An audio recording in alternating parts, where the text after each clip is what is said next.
welcome to the Beyond Photography Show again. My name is Andrew Boy. Have you ever wanted to shoot one of these pictures that is made famous by this brand called Clinique? Now you notice this black band.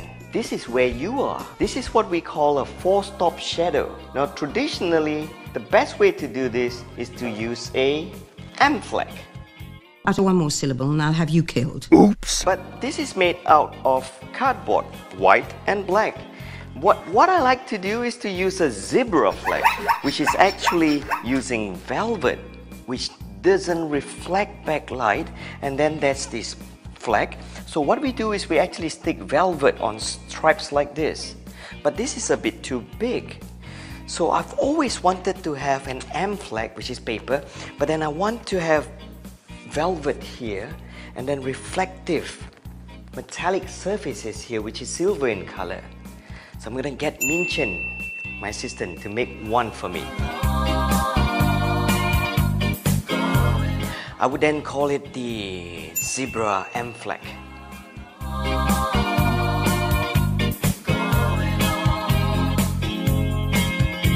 And that's Lim, that's Hamdi, Suresh, and everyone, welcome to my professional product photography class. And thanks to Minchen, we now have a zebra M flag.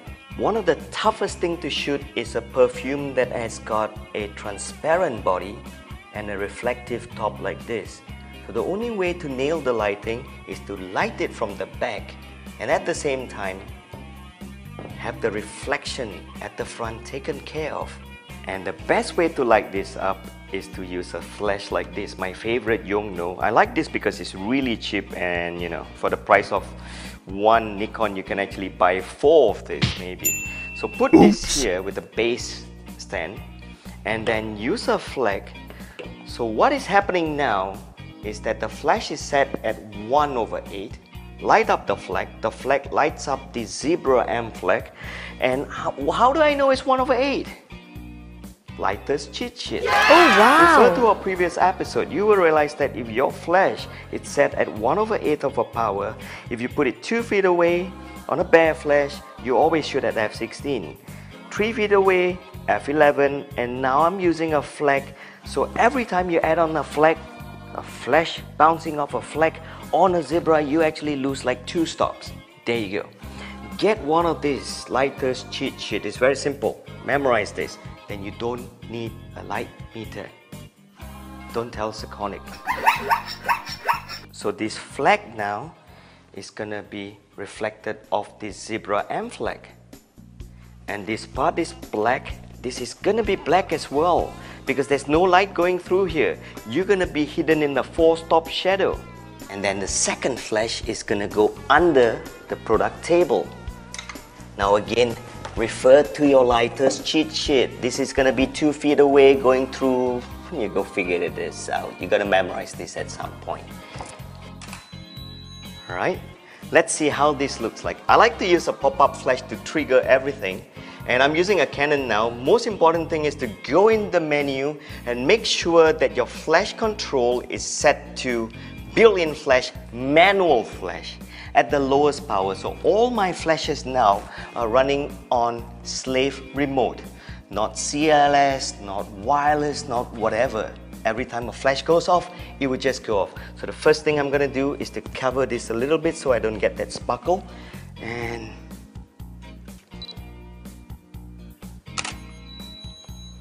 there we go. This is another thing we're gonna learn now. You've got a perfume bottle which is reflective at the top and transparent at the bottom. Any photographer can tell you if you have a transparent item, you've got to light it up from the back. So here we go.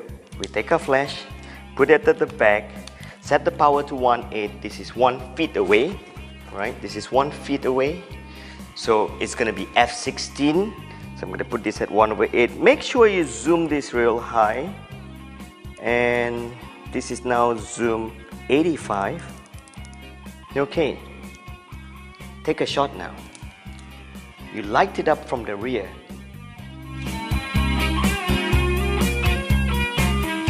But as you can see, the moment you have a transparent item and you hit the flash from the back, you're gonna have one problem. You're gonna get hot spots and quite a fair bit of flare. We're gonna solve that problem today. What you need to do is to get a reflective piece of card. You can actually buy adhesive, which is mylar sheet adhesive. Stick it on a piece of paper and then get this blue tag. This is what you can get from the stationery shop. And if you were to cut a flag, very simple, make it slightly bigger than the perfume bottle.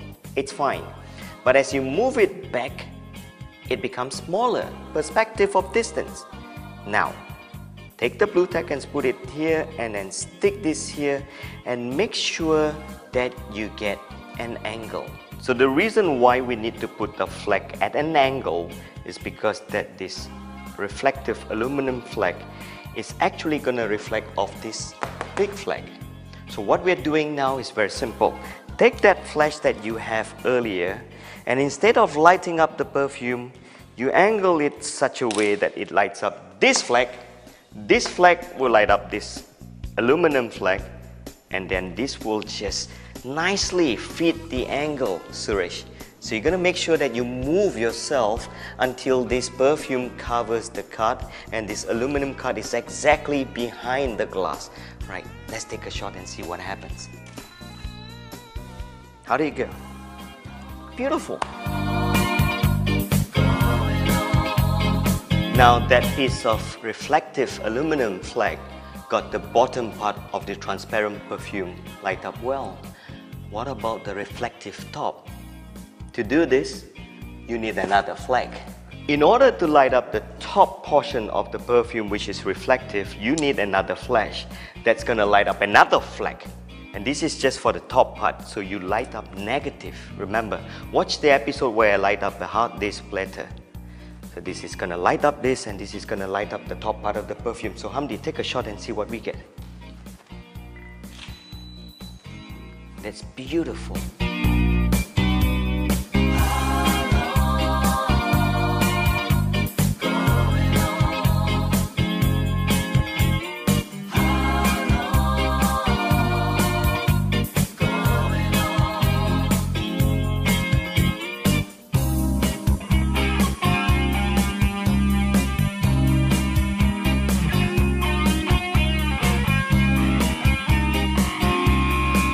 Zebra. Zebra.